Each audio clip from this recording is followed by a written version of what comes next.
কক্সবাজার গেছেন প্রধানমন্ত্রী তারেক রহমান, বিরোধী দলের পছন্দ হয়নি। দর্শক, তারেক রহমানকে কক্সবাজারে আক্রমণ করা হয়েছে আজ। আমার কষ্ট লাগে মাননীয় প্রধানমন্ত্রীর জন্য। তার আশেপাশে তাদেরকে উনি বসিয়েছেন। এদিকে তারেক রহমান কক্সবাজার গিয়ে কঠিন তুপের মুখে পড়ে জামাতে ইসলামের পরিকল্পনায়। জামাতে আমির সরাসরি তারেক রহমানের বিরুদ্ধে অ্যাকশন নেয়। বিএনপির অসংখ্য নেতাকর্মী আহত হয়, সারা দেশেই ধ্বংসলীল আজকে। প্রধানমন্ত্রীর মন খারাপ। প্রধানমন্ত্রী আজকে মন খারাপ করে বলেছেন কক্সবাজারে যে বিরোধী দল কেন বাজেটের সমালোচনা করে। প্রধানমন্ত্রীর মন খারাপ দেখে আমাদেরও মন খারাপ। আমরা চেয়েছিলাম আপনার বাজেটের প্রশংসা করতে। যারা বাজেটের বিরুদ্ধে রাজপথে বিক্ষোভ মিছিল করে তারা জনগণের বন্ধু হতে পারে না বলে মন্তব্য করেন প্রধানমন্ত্রী তারেক রহমান। কক্সবাজারের চকরিয়ায় জনসভায় যোগ দিয়ে একথা বলেন তিনি।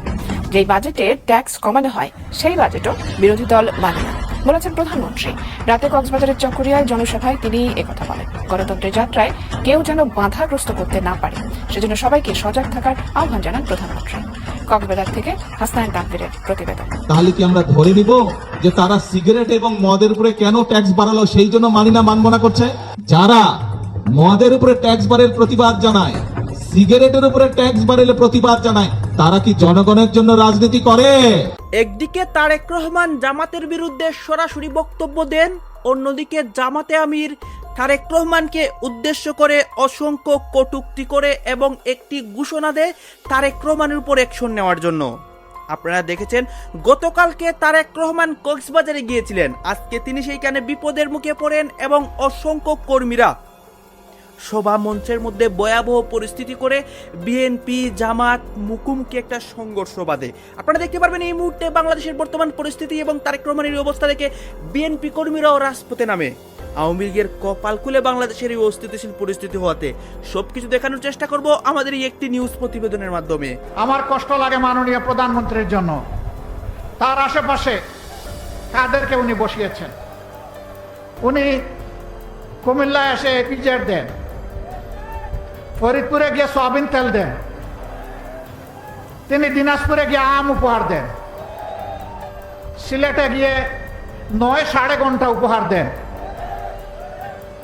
সংসদে গিয়ে প্রাথমিক বিশ্ববিদ্যালয় উপহার দেন, আর কক্সবাজারে এসে বলেন যে বিরোধী দল এই বাজেটে মাদক এবং ধূমপান জাতীয় দ্রব্যের ট্যাক্স বাড়ানো হয়েছে বলে বিরোধী দল তার বিরুদ্ধে প্রতিবাদ করে মিছিল করেছে। মিথ্যা, ভুয়া।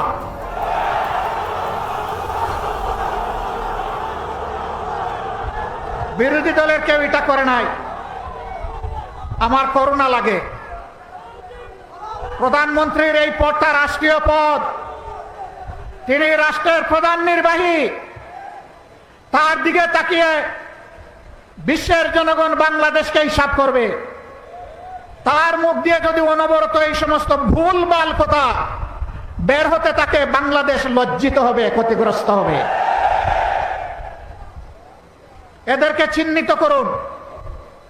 যারা আপনাদেরকে ভুল বুঝাচ্ছে, আপনার সম্মান মানে বাংলাদেশের সম্মান যারা ধ্বংস করছে, এদের ব্যাপারে ব্যবস্থা নিন। নইলে ক্ষতিগ্রস্ত শুধু আপনি হবেন না, গোটা জাতিকে আপনি ক্ষতিগ্রস্ত করবেন। এবারকার বাজেট বিরোধী দল প্রতিক্রিয়া জানাবে, খুবই স্বাভাবিক। এটা গণতন্ত্রের এসেন্স, এটা গণতন্ত্রের সৌন্দর্য। এতে রাগ করার কি আছে? অল্পতে ধৈর্য হারালে 18 কোটি মানুষের দায়িত্ব পালন করবেন কিভাবে? হ্যাঁ, জনগণ সমর্থন দিবে, প্রশংসা করবে। জনগণ যখন দেখবে জন আকাঙ্ক্ষা বাস্তবায়নে আপনি এবং আপনার সরকার আন্তরিক। কিন্তু জনগণ যখন দেখবে 70% মানুষের রায়কে আপনারা অপমান অগ্রাহ্য করছেন, জনগণ বসে বসে আঙ্গুল চুষবে না। রায় দিয়েছে জনগণ, মানতে হবে সরকারকে। যে সরকার জনরায় মানে না, সেই সরকার জনগণের সরকার হতে পারে না। সংসদে তারা বলেন তাদের হিসাব অনুযায়ী বিভিন্ন মেকানিজমে সরকারে গিয়ে এখন বলছেন 51% মানুষ তাদেরকে ভোট দিয়ে সরকার গঠনের সুযোগ দিয়েছে। ভালো কথা। কিন্তু 70% মানুষ যে ভোট দিয়ে বলেছে গণভোটের গণরায় মানতে হবে, সেইটা মানছেন না কেন? 51% বুঝতে পারলেন, 70% বুঝতে পারেন না? হ্যাঁ, 9 ঘন্টা বললে আসলে হিসাব মিলাইতে সমস্যা হবে। হিসাব মিলানোর জন্য ভালো মানুষ পাশে রাখুন, জাতিকে নেতৃত্ব দেওয়ার জন্য, যাদের অন্তরে দেশপ্রেম আছে, মানবতাবোধ আছে, চরিত্র যাদের উন্নত, যারা চাঁদাবাজদের ঠাঙ্গিদার নয়, তাদেরকে বসান। একজন কুখ্যাত ব্যাংক ডাকাত, তার গাড়িতে চড়ে যারা রিসিপশন নেবে, তাদের দ্বারা আপনার সরকার বাংলাদেশের জনগণকে কিছু দিতে পারবে না। প্রিয় দেশবাসী, আমরা চেয়েছিলাম জনগণের সকল সমস্যার সমাধান সংসদে হোক,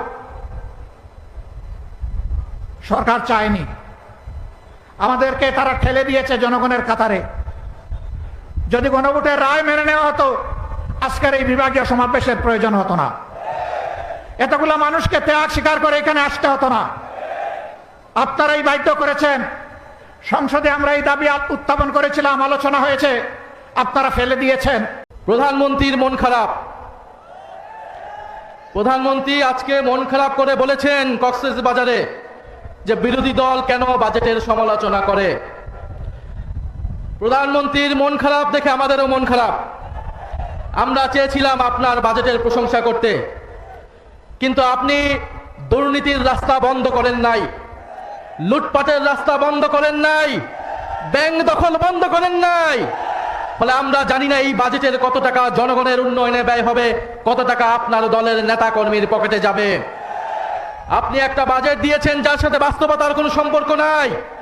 জনগণকে স্বপ্ন দেখাচ্ছেন, যেই স্বপ্ন পূরণ করতে আপনি চূড়ান্তভাবে ব্যর্থ হবেন। একটা বাজেট দিয়েছেন, যেই বাজেটকে বাস্তবায়ন করতে হলে আপনাকে কয়েক লক্ষ কোটি টাকা ঋণ নিতে হবে বিভিন্ন দেশ থেকে। ফলে এই বাজেটের সমালোচনা, যৌক্তিক সমালোচনা বিরোধী দল হিসেবে আমাদেরকে করতেই হবে। আমরা খুব স্পষ্টভাবেই বলেছিলাম যে দেশে সুশাসন, স্বচ্ছতা, সংস্কার বাস্তবায়ন না হলে দুর্নীতি বন্ধ হবে না, চাঁদাবাজি, লুটপাট বন্ধ হবে না। আজকে হারে হারে বাংলাদেশের জনগণ সেটা দেখতে পাচ্ছে। ব্যাংক দখল শুরু হয়ে গিয়েছে। ইসলামী ব্যাংকে নতুন করে আবার এস আলমের হাতে তুলে দেওয়ার বন্দোবস্ত করছে। আপনি যতই অস্বীকার করুন না কেন, আমরা জানি এস আলমের গাড়িতে চড়ে কে বাংলাদেশের সংবর্ধনা নিয়েছিল। এস আলমকে কারা প্রোটেকশন দিচ্ছে বাংলাদেশের জনগণ জানে। ইসলামী ব্যাংককে কাদের হাতে তুলে দেওয়া হচ্ছে এটাও বাংলাদেশের জনগণ জানে। বাংলাদেশের জনগণ জানছে, কিন্তু বাংলাদেশের জনগণ এটা মেনে নেবে না।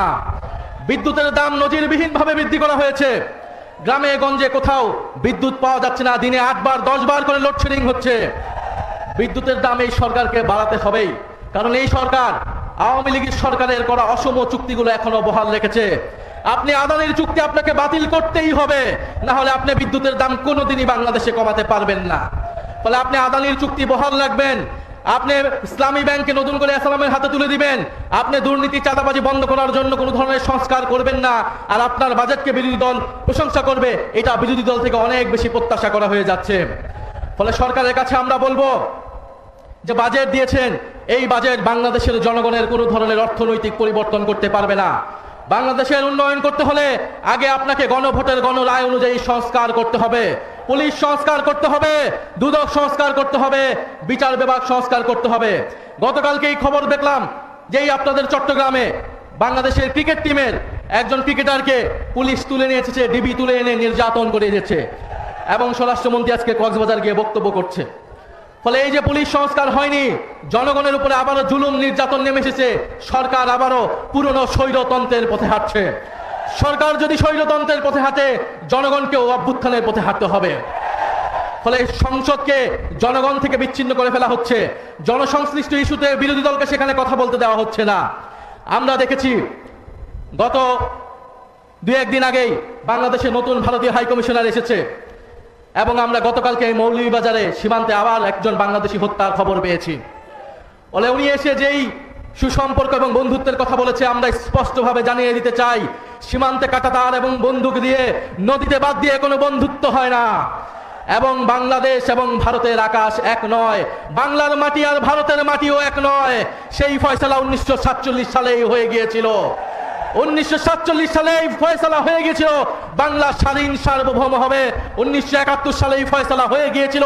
2024 সালে পুনরায় আবার ফয়সালা হয়ে গিয়েছিল বাংলাদেশে কোনো আধিপত্যবাদী শক্তি থাকবে না, বাংলাদেশে কারোর সাথে বাংলাদেশ আপোষ করবে না, মর্যাদা এবং ন্যায় নীতির ভিত্তিতেই বাংলাদেশ সকলের সাথে সম্পর্ক তৈরি করবে। প্রিয় চট্টগ্রামবাসী, আপনাদের কাছে এটাই অনুরোধ, এটাই আহ্বান নিয়ে এসেছি যে 11 দলীয় ঐক্য মাঠে আছে, জনগণের সাথে আছে এবং আমাদেরকে প্রথম থেকেই শুরু থেকে এই নতুন গজিয়ে ওঠা স্বাস্থ্যনীতি মহল ষড়যন্ত্র শুরু করেছিল এবং ষড়যন্ত্র করে তারা আমরা দেখেছি কিভাবে 1981 সালে শহীদ জিয়াকে হত্যা করেছিল। আমরা দেখেছি কিভাবে বছর মাসের পর মাস দিনের পর দিন হরতাল আহ্বান করে এই দেশের অর্থনীতিকে ধ্বংস করে দেওয়া হয়েছিল। প্রিয় ভাই বোনেরা, আমরা দেখেছি অতীতে কিভাবে বিএনপি যখন দেশের মানুষের ভাগ্যের পরিবর্তনের জন্য কাজ করছিল, আমরা দেখেছি কিভাবে বিএনপিকে হুমকি প্রদান করা হয়েছিল। এই দেশের জনগণের স্বার্থের বিপক্ষে কথা বলে হরতাল ডাকা হয়েছিল এবং পরিষ্কারভাবে বলে দেওয়া হয়েছিল বিএনপিকে 1 মিনিটের জন্য শান্তিতে আমরা থাকতে দেব না। মনে আছে আপনাদের? মনে আছে। প্রিয় ভাই বোনেরা, ঠিক যাদেরকে সাথে নিয়ে তারা বলেছিল কথা, যাদেরকে সাথে নিয়ে বিএনপির বিরুদ্ধে 173 দিন হরতাল করেছিল, সেই অংশটি আজকে দেখছি আবার একইভাবে বলা শুরু করেছে, এই বাজেট মানি না, এই বাজেট গণবিরোধী বাজেট, এই পরিকল্পনা ভালো না, এই পরিকল্পনা ভালো না। এইভাবে তারা দেশের মানুষকে আবারও বিভ্রান্ত করার কাজ শুরু করেছে। প্রিয় ভাই বোনেরা, বাংলাদেশের মানুষ স্বৈরাচারকে বিদায় করেছে আজ থেকে 2 বছর আগে। স্বৈরাচারকে বিদায় করে বাংলাদেশের মানুষ আজ গণতন্ত্রের সূচনা করেছে। স্বৈরাচারকে বিদায় করে বাংলাদেশের মানুষ আজ নিজের ভাগ্য পরিবর্তনের জন্য আবারও যাত্রা শুরু করেছে। কিন্তু স্বার্থন্বেষী একটি মহল আবার বিভ্রান্তমূলক কথা বলে বাংলাদেশে অশান্তির সৃষ্টি করছে। আজকে আপনাদেরকে এবং আপনাদের মাধ্যমে সমগ্র বাংলাদেশের গণতান্ত্রিক আমি মানুষের কাছে আমি পরিষ্কারভাবে আজকে তুলে ধরতে চাই যে আমাদেরকে আজকে সতর্ক থাকতে হবে, সজাগ থাকতে হবে, যে কোনোভাবেই যেন বাংলাদেশে আর গণতন্ত্রকে কেউ হত্যা করতে না পারে, কোনোভাবেই যেন বাংলা মানুষের গণতান্ত্রিক অধিকারকে আর কেউ ছিনিয়ে নিতে না পারে। কোনোভাবেই যেন আজকে আমাদেরকে সতর্ক থাকতে হবে, কোনোভাবেই যেন বাংলাদেশের মানুষের অর্থনৈতিক স্বাধীনতা যা ধীরে ধীরে শক্তিশালী হচ্ছে, সেই স্বাধীনতা কেউ যাতে ছিনিয়ে নিতে না পারে, আজকে আমাদেরকে সতর্ক থাকতে হবে। প্রিয় ভাই বোনেরা, এই দেশের বাংলাদেশের মানুষ 1971 সালে যুদ্ধ করে দেশকে স্বাধীন করেছে। প্রতিবার যখনই গণতন্ত্রের উপর আঘাত এসেছে, সেই 90 সালেই হোক, সেই 2024 সালের 5ই আগস্ট হোক, প্রতিবার বাংলাদেশের মানুষ তাদের বুকে তাজা রক্ত ঢেলে দিয়ে প্রতিবার গণতন্ত্রকে রক্ষা করেছে। প্রিয় ভাই বোনেরা, এখন গণতন্ত্রের যাত্রা শুরু হয়েছে, জনগণের শাসন এখন শুরু হয়েছে দেশের মধ্যে। প্রিয় ভাই বোনেরা, আজকে আমাদেরকে সতর্ক থাকতে হবে যে জনগণের শাসনের এই চলার পথকে যাতে কেউ বাধাগ্রস্ত করতে না পারে, এই ব্যাপারে আমাদেরকে খেয়াল রাখতে হবে। প্রিয় ভাই বোনেরা, আপনাদের নিশ্চয়ই মনে আছে, সব সময় আমি একটি কথা বলি, আমাদের রাজনীতির সকল শক্তির উৎস হচ্ছে জনগণ। সেই জনগণের জামাত শিবিরের ভাইদেরকে আপনারা দালালের আজকে বিএনপির সাথে নির্বাচন করায়, আন্দোলন করায় আমরা যদি দালাল হই, আপনারা দালালের নিম্ন শ্রেণী। তো আপনি এখন রাশেদ খান বিএনপির হয়ে নির্বাচন করায় দালাল হয়ে গেছে, আমি বিএনপির মন্ত্রিসভায় থাকা আমরা দালাল হয়ে গেছে। আর আপনারা এত বছর দালালি করলেন, আপনাদের দালালের নিম্ন শ্রেণীতে ছিলেন। জামাত শিবিরের ভাইদেরকে আপনারা দালালের আজকে বিএনপির সাথে নির্বাচন করায়, আন্দোলন করায় আমরা যদি দালাল হই, আপনারা দালালের নিম্ন শ্রেণী। আজকে বিরোধী দলকে একটা বিষয় বুঝতে হবে, তারা বিএনপিকে ওই আমাদের সেক্রেটারি, সাবেক সেক্রেটারি আমাদের রাশেদ ভাই যেটা বলেছে 3 দিনে নামানোর হুমকি দিয়ে, এটা সঠিক হবে না। 3 দিনে নামাই আপনারা কই থাকবেন? আপনারা তো জায়গা পাবেন না। আওয়ামী লীগ ইন্ডিয়া পালাইছে, আপনাদের জায়গায় ইন্ডিয়া কোথাও হবে না, পাকিস্তানের সাথে বর্ডার নাই, মিয়ানমার দিকেও যাইতে পারবেন না। তাহলে অপশন আছে, অপশন আছে খালি বঙ্গোপসাগর। কিন্তু কারণ হচ্ছে জামাতকে তো আসলে রাজনৈতিকভাবে সার্ভাইভ করার সুযোগটাই দিয়েছিল বিএনপি, প্রেসিডেন্ট জিয়াউর রহমান থেকে বেগম খালেদা জিয়া এবং তারেক রহমান। এটা জামাতকে স্বীকার করতে হবে। যদি আওয়ামী লীগের মতো বিএনপি যদি জামাতের প্রতি কঠোর হতো, জামাতের রাজনীতি করাই তো দুষ্কর হয়ে যেত। বিএনপিকে সবসময় ট্যাগিং নিতে হয়েছে ইন্টারন্যাশনালিও, যে বিএনপি জামাতের কর্মকাণ্ডের দায় বিএনপিকে অনেকখানি নিতে হয়েছে। তারপরেও বিএনপি যেহেতু বাংলাদেশের জাতীয়তাবাদ, ইসলামী মূল্যবোধে বিশ্বাস করে, সেই জায়গা থেকে তারা জামাতকে নিয়ে দীর্ঘদিন রাজনীতি করেছে। সময়ের সাথে সাথে দেখা দেয় নিত্য নতুন প্রয়োজন, রেডি থাকতে হয় প্রতি মুহূর্ত। তাই এলো ইনোভার, যেন আপনি লাইফে থাকেন রেডি প্রতিদিন। Innova, designed for now. তো আপনি এখন রাশেদ খান বিএনপির হয়ে নির্বাচন করায় দালাল হয়ে গেছে, আমি বিএনপির মন্ত্রিসভায় থাকা আমরা দালাল হয়ে গেছে। আর আপনারা তো এত বছর দালালি করলেন, আপনাদের দালালের নিম্ন শ্রেণীতে ছিলেন।